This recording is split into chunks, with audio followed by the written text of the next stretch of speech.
네, 오늘 수요 예배 열왕기하 21장 말씀 나누면서 큰은혜 받는 시간 갖기를 원합니다. 네. 여러분, 음식이 상할 때 나타나는 것들이 있어요. 뭐죠? 독소가 생긴 냄새. 걔네들 말고 초파리, 구더기. 참 신기하지 않습니까? 밀봉을 아무리 해요.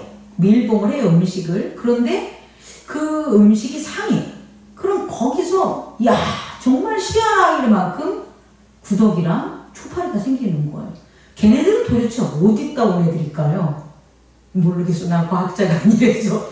그렇게 분명히 걔네들이 생깁니다. 이게 첫 번째를 알아두셔야 되고요. 두 번째는요. 일상적일 때는 나타나지 않아요. 그런데 물이 덮어서 잠길 때, 다시 말해 홍수나 물에 잠김이 나타났을 때 나타나는 게 있어요. 그때 드러나는 게 뭘까요? 더러운 것들이 씻겨나가는 그렇죠. 우선 그 씻겨나가는 대상, 부유물.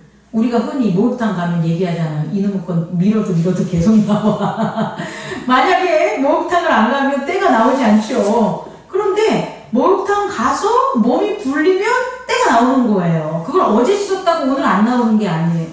마찬가지로 이 세상에 우리는 모르는 것들이 되게 많은데 거기에 홍수가 나거나 재난이 나거나 여러 가지 상황이 벌어지면 둥둥둥 떠서 나타나는 게 있는데 그게 뭐냐면 부유물, 나머지 것들 다시 땅에 뿌리를 박지 못하고 어딘가에 기생해서 붙어 있었던 것들이 둥둥둥 뜨는 것을 우리는 볼 수가 있습니다.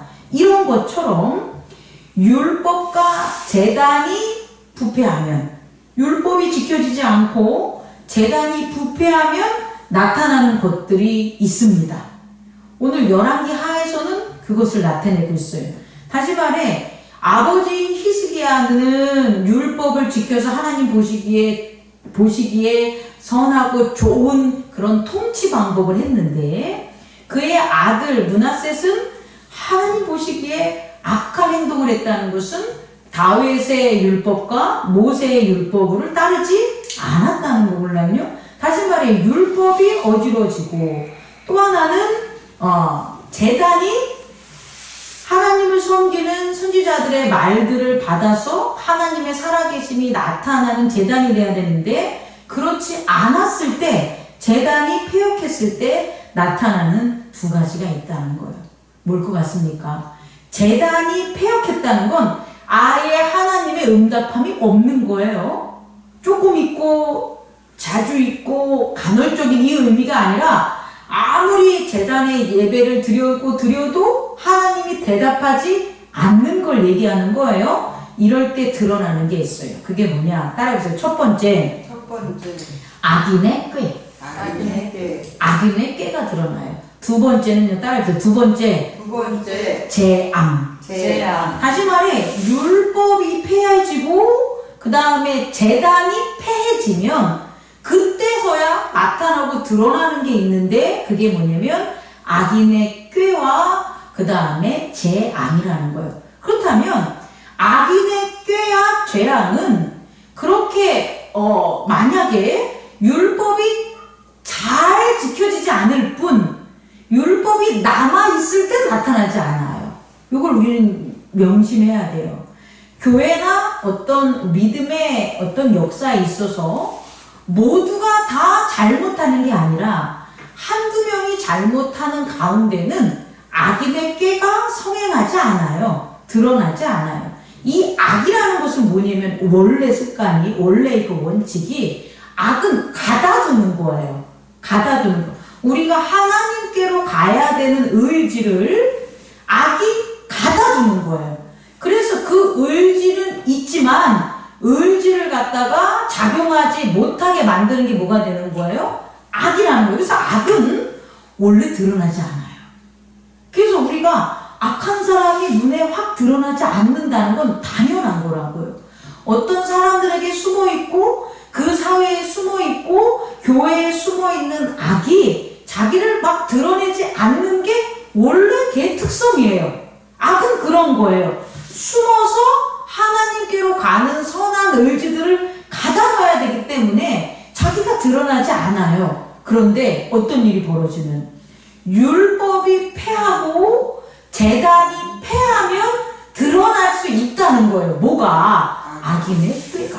이걸 꼭 깨닫는 저와 여러분 되기를 원합니다. 그래서 악인의 꾀는 그럼 어떻게 드러났나라고 봤더니 첫 번째로 악인의 꾀가 추구하는 게 가증한 일이라는 거예요. 가증한 일.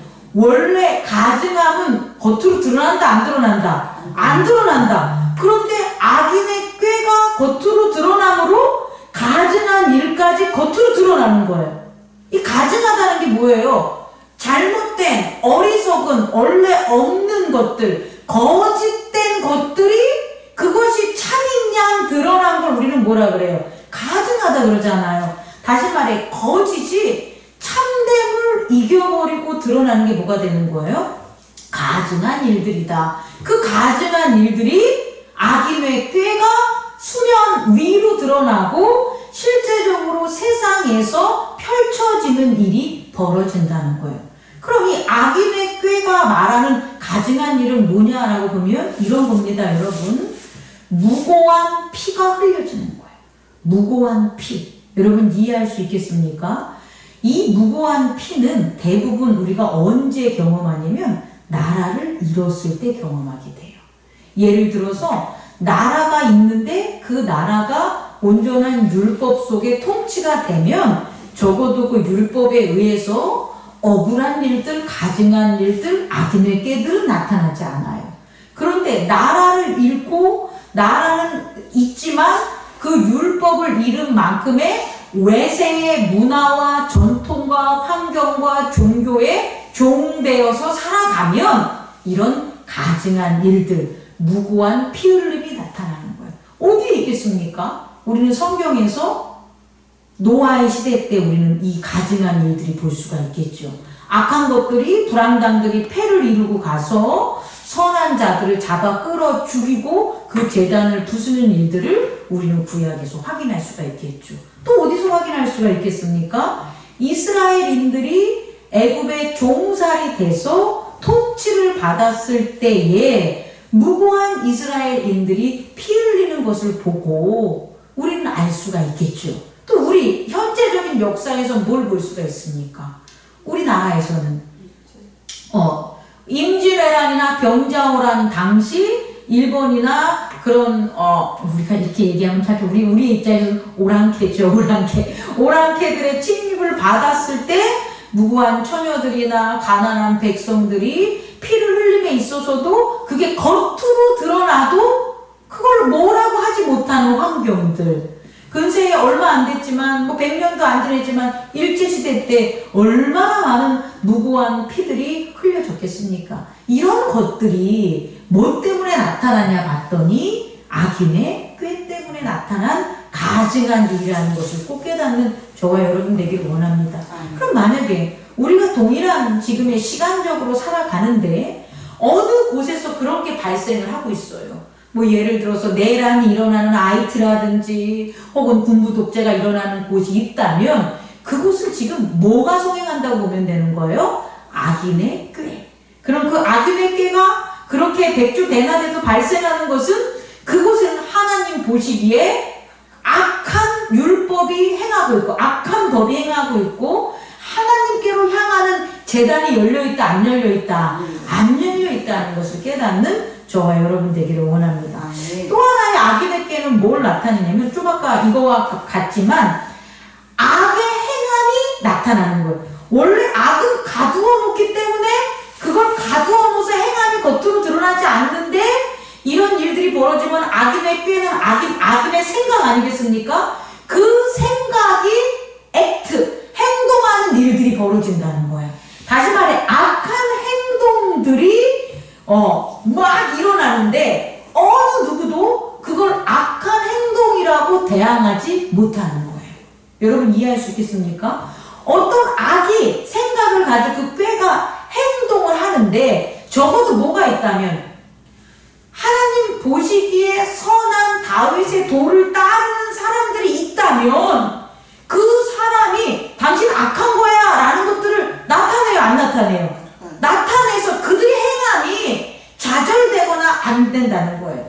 그런데 오늘 열왕기하 21장을 살펴보면 아예 율법 자체가 다 폭 망한 거고 다윗의 도나 모세의 도를 따르는 자들이 있다 없다? 없다라는 거예요. 그 통치 백성들이. 그러니까 어느 누구도 악의 행동들이 나타나는 것을 두고 악하다라고 얘기하지 못하는 거죠. 이게 바로 뭐냐라고 봤더니 악이 행하는 악인을 꾀로하는 거다라는 걸 여러분 명심하기 바랍니다. 다시 말해 하나님 보시기에 좋은 법이 왜 필요하냐면 하나님 보시기에 좋은 법이 없고 어느 하나 누구 하나 이것을 지키지 않으면 어떤 일이 벌어지냐? 악인의 꾀가 성행하여 가증한 일과 악한 행위들이 발생하는 걸 꼭 깨닫는 저와 여러분 되기를 원합니다. 두 번째, 그래서 나타나는 게 있다는 거예요. 그게 뭐냐? 재앙입니다. 재앙. 여러분, 재앙은요, 아무 때나 나오는 게 아니에요. 하나님의 법이 있는데, 하나님의 재단이 있는데, 재앙이 있지 않아요. 이 재앙은 좀 우리가 구분해야 돼요. 하나님의 율법을 지키지 않아 벌을 받는 게 재앙을 당하는 게 아니에요. 하나님의 율법은 지키는 자가 있지만 지키지 않는 자들이 당하는 게 뭐가 되는 거예요? 벌이란 말이에요. 근데 재앙은 뭐냐면 다 안 지키는 거예요. 없는 거예요. 그러니까 살림을 당하는 게 있다 없다? 없을 때 내리는 게 재앙이에요, 여러분. 재앙의 의미는 그래서 우리가 좀 살펴보면 재앙, 재자가 어떤 거냐면 불화자에 산수변이 들어가요. 물수자가. 그러니까 뭐가 되는 거예요? 재앙은. 첫 번째 특징이. 불하고 불. 그게 뭔데요? 다 쓸어버리는 거. 근데 이 쓸어버리는 거, 물과 불이 쓸어버리는 게 여러분이 아니라고요. 물과 불이 쓸어버리는 게 뭐가 되냐면 악이라는 거예요. 악은 하나님의 물과 불이 없이는 진멸할 수가 없어요.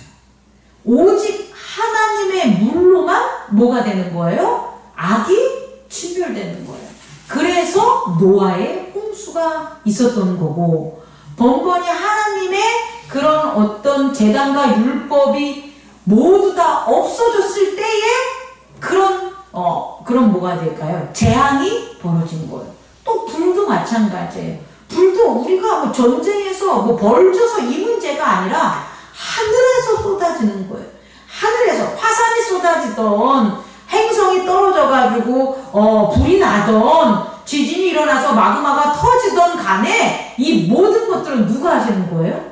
하나님이 하시는 재앙이라는 걸 꼭 깨닫는 저와 여러분 되기를 원합니다. 지금 이 순간 동일한 세상에 동일한 시간 속에 있지만 하나님의 재앙이 있는 곳이 있을까요? 없을까요? 있습니다. 하나님의 율법 보시기에 좋은 법이 없고 그를 향한 재단이 없는 곳은 바로 우리의 바로 옆에 있는 그런 지역이라고 할지라도 하나님의 재앙이 있다는 걸 깨닫는 저와 여러분 되기를 원합니다. 또 하나 재앙에서 앙자는 뭐냐면 재앙 앙자인데요. 재앙 앙자는 이렇게 쓴 거예요. 이게 뭐냐면 발릴 알이에요. 발릴 알. 그리고 그 다음에 중앙을 뜻하는 이게 이제 결합된 건데, 그러니까 뼈알, 발릴 알자와 가운데 앙자가 결합한 게 이 글자인데 이게 무슨 뜻이냐면 사람이 우리가 죄지면 뭐예요? 이 형틀 있잖아요. 형틀. 그 형틀을 이렇게 목에 걸고 있는 게 가운데 앙자라는 거예요. 그리고 그 옆에 벌릴 그런 뼈 알자는 뼈가 드러나도록 다 뭐 하는 거예요? 벌려. 이렇게 발게 이렇게 드러낸 거예요. 그러니 사람이 살아갈 수 있어요? 없어요? 없어요. 사람이 여기서 그 재앙 있는 곳을 떠나가려고 해도 뭐에 묶여 있는 거예요? 목에 이 형틀에 묶여 있고 그래서 그 안에서 다 뭐 하는 거예요? 뼈가 드러나는 고통을 당하는 게 재앙이라는 거예요. 여러분 이거 그냥 우리가 쉽게 생각하면 안 되는 거라는 거예요. 여러분 재앙은 이렇게 어려운 거예요. 차라리 전쟁이 나가지고 없어요. 그럼 그냥 죽는 거예요. 병이 걸려요. 그럼 병 걸려가지고 아프다가 죽는 거란 말이에요. 배고파가지고 어떡하다 못 먹다가 숨 거둬서 죽는 거예요. 근데 재앙 당하는 곳은 그렇지 않다. 재앙 당하는 곳은 마치 심판 날에 사망이 불못에 던져지는 그런 심판이 그대로 심판 날이 되지 않았음에도 불구하고 하나님의 율법과 하나님의 제단이 없는 곳에서, 다시 말해 그 없는 곳에 뭐가 성행할 때, 악이 숨지 않고 자기의 모습을 드러날 때 당연히 하나님은 악을 뭐 하는 거예요? 심판하는데 하나님이기 때문에 그곳에 일어나는 게 뭐가 된다? 재앙이라는 것을 깨닫는 저와 여러분 되기를 원합니다. 그렇다면 우리가 심판의 날이 다가오지 않아도 재앙의 곳에 있을 수가 있어요, 없어요? 있다는 거예요. 뭐 한다면 하나님의 율법, 성령의 법이 없는 교회들, 예수 그리스도의 어린 양의 제단이 드려지지 않는 제사들, 그래서 그것이 옳은 거, 맞는 거라고 생각하는 가증한 역사가 일어나는 그곳은 현세라고 할지라도 악이 지배하고 악인의 꾀가 그곳에서 통치하기 때문에 심판의 날이 다가오지 않지만 재앙을 받는다 안 받는다? 받는다는 걸 깨닫는 저와 여러분 되기를 원합니다.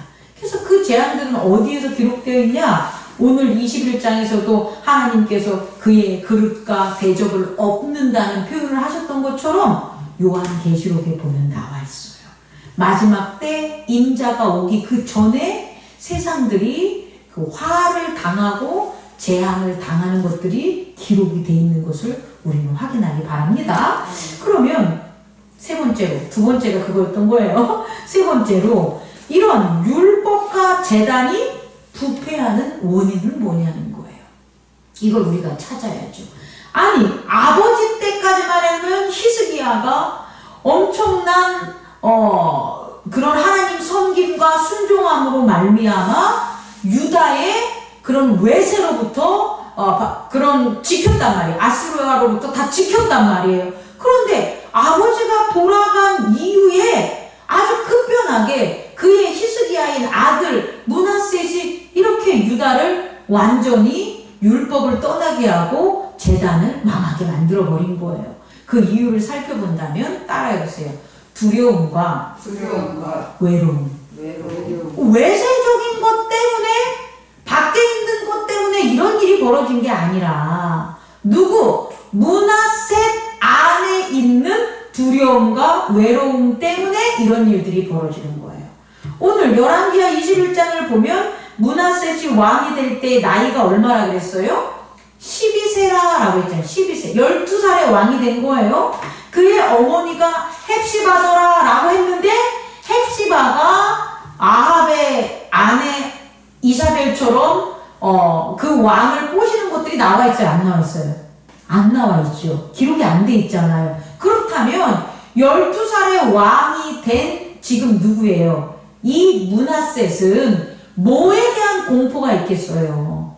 첫째는 아버지 왕같이 잘 이스라엘을 이끌어야 된다라는 것에 대한 내부적인 갈등이, 내면의 갈등이 있을 것뿐만 아니라 그를 돕거나 그를 이용하거나 그 옆에 있었던 제사장들이나 신료들, 그들에게 이용을 당하지 않으려고 하는 것들, 혹은 이용을 당하려고 하는 환경적인 요인이 있어요? 없어요? 있다라는 걸 우리는 알아야 돼요. 왜? 솔로몬처럼 하나님이 기도해서 제단을 쌓는 게 안 나와 있기 때문에. 그렇다면 이 므낫셋이 가지고 있는 게 뭐냐는 거예요. 두려움과 외로움이라는 걸 꼭 깨닫는 저와 여러분 되기를 원합니다. 우리가요, 흔히 우리 살면서 자수성가한 사람들이 참 세상적인 눈으로 보면, 야, 너 참 큰일 했어. 너 참 뛰어나. 너 참 뛰어난 사람이야. 이렇게 칭찬을 받을 수 있지만, 흔히 자수성가라는, 다시 말해 어린 나이에 부모로부터 세상이나 하나님에 대한 율법이나 제단에 대한 것들에 대한 유업이 없는 사람들 같은 경우에 이와 같이 성장한 사람들이 갖고 있는 것 중에 하나가 바로 두려움과 외로움이에요. 그래서 그 두려움과 외로움이 어떤 모습으로 나타난다고 보면 악인의 꾀, 다시 말해 자기의 생각, 자기의 꾀가 최고인지 알아요. 그래서 그 꾀로 가정을 다스리거나 기업을 다스리거나 국가를 다스리려는 강압적인 정책을 피는 것을 우리는 확인할 수가 있다는 거예요. 왕들도 마찬가지라는 거예요. 어렸을 때부터, 대통령도 마찬가지예요. 어렸을 때부터 임금이나 아버지에 대한 사랑을 받고 그 안에서 성장한 사람과 그렇지 않고 허리띠를 풀려서 맞고 저 터지고 했었던 사람은 아무리 그가 성장을 해서 어떠한 일을 이룬다고 할지라도 그가 뭐가 있기 때문에 두려움과 외로움이 있기 때문에 자기의 꾀에 빠져 사는 모습들을 우리는 살펴볼 수 있다라는 거예요. 오늘 우리나라도 그런 것 같아. 어쨌든 또 하나는 외로움이 있다라는 거예요. 외로움. 이 외로움은 뭐냐면 내 옆에 많은 사람들이 있다고 할지라도 나를 위하고 사랑하는 게 없는 거예요. 이랬을 때 느끼는 게 뭐가 되냐면 외로움이 됩니다. 그런데요, 여러분, 제가 마지막으로 여러분에게 전할 것은 이런 두려움과 외로움이 단순히 감정적인 측면이 아니라는 거예요.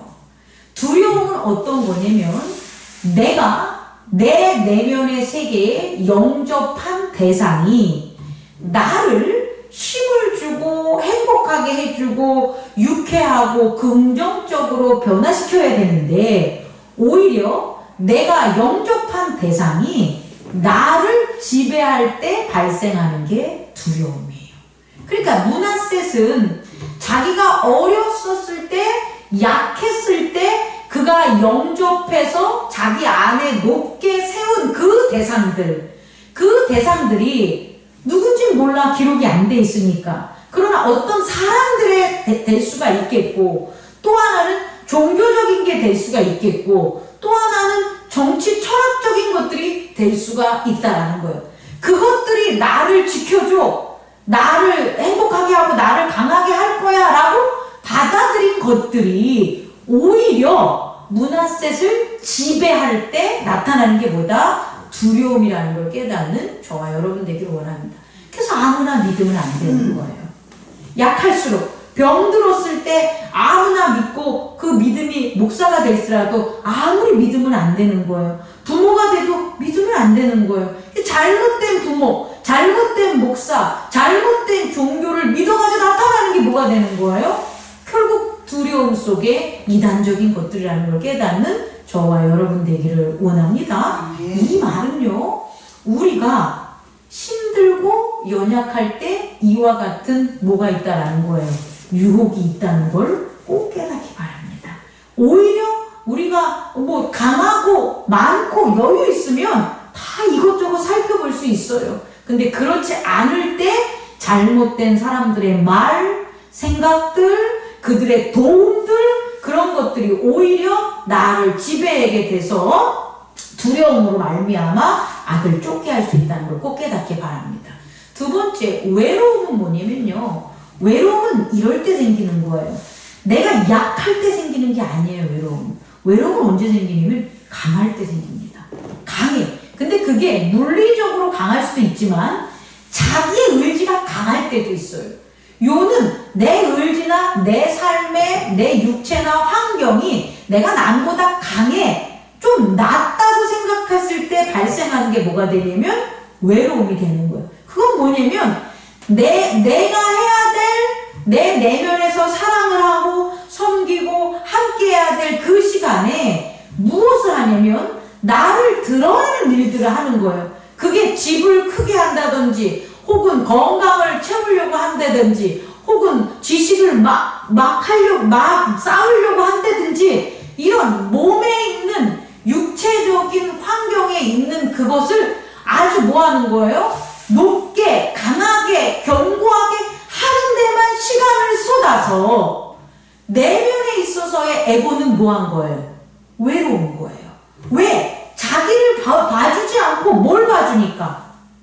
자기의 겉모습, 자기의 드러나는 것들에 사람들은 다 환호하고 신경을 쓰는 거예요. 그래서 오히려 자기를 갖다가 사랑해주고 위로해주고 자기의 진정한 자기 모습을 보려고 하는 관심들은 없다는 거예요. 그럴 때 느끼는 게 뭐다? 외로움이에요. 그래서 외로움이나 두려움은 다 누가 만든 거예요? 내가 만든 거예요. 내가.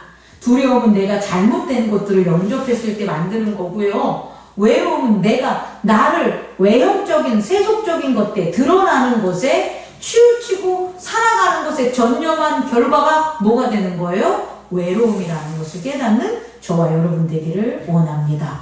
여러분, 문하셋이 어떻게 성장을 해서 55년간 이렇게 나라를 통치했는지 모르겠어요. 그러나 그 12살 먹은 그 아이가 50년 동안 유다를 지배하고 통치하는 그 과정에 있어서는 두려움과 외로움이 있었고, 그것으로 말미암아 잘못된 믿음과 거짓된 믿음으로 하나님의 율법을 사라지게 하고 하나님의 제단을 다 헐어엎은 그 결과 어떻게 됐다? 악의 꾀를 드러내고 재앙을 받는 유다가 됐다는 것을 깨닫는 저와 여러분 되기를 원합니다.